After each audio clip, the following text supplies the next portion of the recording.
Nós fazemos uma revisão do nosso mercado laboral. Nós sentamos com diferentes partes sociais na mesa e nós identificamos aqui nota um assunto que é desconhecido para nenhum político e seguro no Parlamento de Aruba e tampouco está forma parte do órgão executivo da governação do país de Aruba que o nosso mercado laboral conhece e caracteriza com uma escassez de oferta laboral. No momento aqui tem consulta também tem ronda de formação, instituto, entidade que está representado no torno de trabalho de maneira ahata, que representa mais de 160 empresários no local, mediano, chiquito,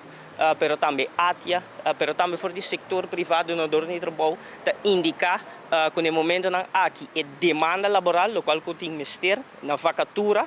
não tem suficiente oferta local para por acaparar a demanda laboral. E isso aqui cria uma pressão e cria desbalance entre a demanda laboral e a oferta laboral.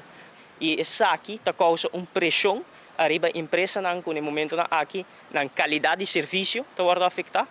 aspecto operacional está vira difícil. Pero também não somente aspecto de qualidade de serviço, pero operacional e continuidade de empresa está em perigo. Sobre uma empresa está oferecer um serviço, um produto e no momento que não tem suficiente trabalhador, não tem suficiente pessoa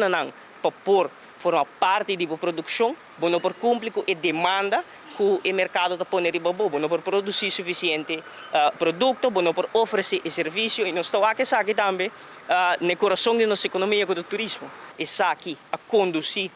no cambio de manejo que nós decidimos que temporariamente para parte de eficiência do processo, nós decidimos que nós temporariamente posponer a aplicação do local que nós chamamos de Arbeidsmarkttoets.